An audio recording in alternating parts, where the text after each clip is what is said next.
από την περίοδο των Ενετών. Η Ανεμόμυλη είναι και αυτή ένας θησαυρός αρχιτεκτονικός για το νησί, αλλά και επιπλέον να περπατήσουν και να περιδιαβούν μέσα από τα μονοπάτια και να βιώσουν όλο αυτό το σύστημα της επικοινωνίας από χωριό σε χωριό, μέσα από τις πέτρινες λιθιές που υπάρχουν ακόμη και κοσμούν πλέον το νησί μας. Το καλοκαίρι φεύγει και έρχεται ο χειμώνας. Πώς είναι εδώ η ζωή? Ο χειμώνας έχει τις δικές του ομορφιές και τις δικές του αγωνίες. Από τη μια μεριά το τοπίο αγριεύει, παραμένει φιλικό στον άνθρωπο, ιδιαίτερα στον τόπιο, αλλά και σε αυτούς οι οποίοι επέλεξαν να έρθουν στους Παξούς να βιώσουν το χειμώνα σε ένα μικρό νησί απομονωμένο, θα έλεγα.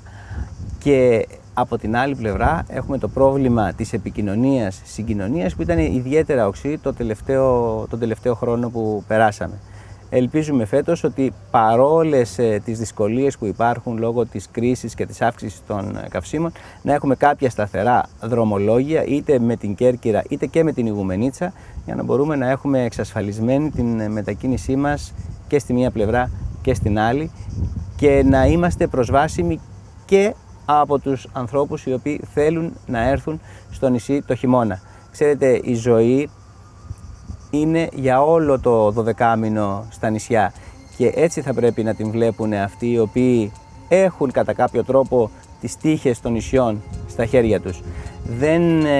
Αν δεν βιώσεις το πρόβλημα της προσβασιμότητας, δεν μπορείς να το καταλάβεις και φυσικά δεν μπορείς να το επιλύσεις.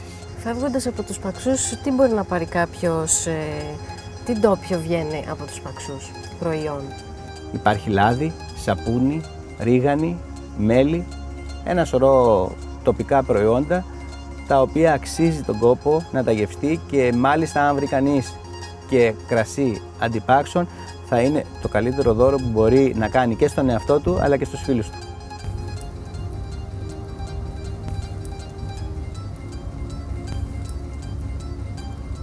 Δημάρχε, φαίνεται ότι έχετε αγαπήσει πάρα πολύ το νησί, και επειδή σας έκανα και πριν μια ερώτηση off the record, αν θα φεύγατε ποτέ από εδώ? Είναι φυσικό, όχι για μένα που είμαι ντόπιος, να αγαπήσω αυτό τον τόπο, αλλά πιστεύω ότι και όλοι οι επισκέπτες εισπράττουν αυτή την ενέργεια αυτής της περιοχής και το αγαπούν αυτό το νησί, αυτή τη συστάδα των νησιών, το ίδιο πιστεύω όσο και εμείς οι ντόπιοι. Αν δεν αγαπάς κάτι, δεν προσφέρεις. Και αν δεν προσφέρεις, δεν μπορείς να είσαι λάτρης αυτού του τόπου και να μένεις σε ένα τέτοιο τόπο χαρισματικό όπως είναι ο δικός μας. Έχει φανεί στο έργο σας όμως αυτό? Κοιτάξτε, ένα έργο δεν είναι ενός, ποτέ. Υπάρχουν ομάδες ανθρώπων, ιδιαίτερα εθελοντών, οι οποίοι αγαπούν εξίσου αυτό το κομμάτι γης μέσα στη θάλασσα, το προστατεύουν και το φροντίζουν, και ξέρετε, οι πολλοί μπορούν και καταφέρνουν πολλά πράγματα. Ας φαίνεται ο ένας.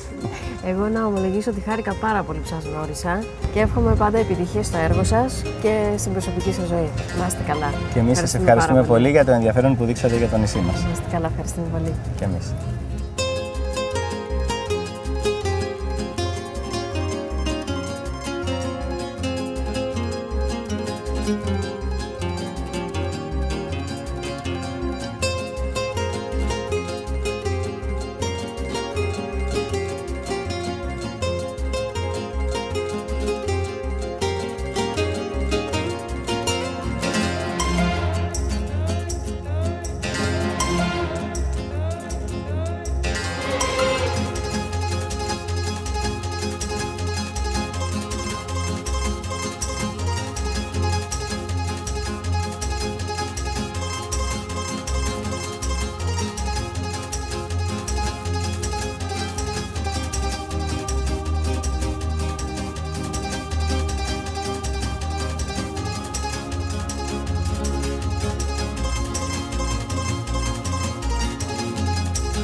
Μία βόλτα στο λιμάνι θα σας μείνει αξέχαστη, καθώς τα πολυτελή σκάφη αποτελούν ένα ιδιαίτερα εντυπωσιακό θέαμα, όπως και τα όμορφα βαμμένα σπίτια, δείγματα της βρετανικής και ενετικής επιρροής που δέχτηκαν οι Παξί στο παρελθόν.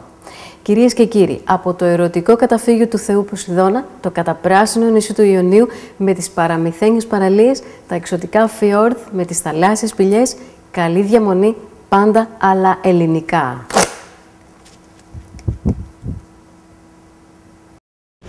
Εύχομαι να περάσετε ωραία στους Παξιούς και να σας μείνει αξέχαστο.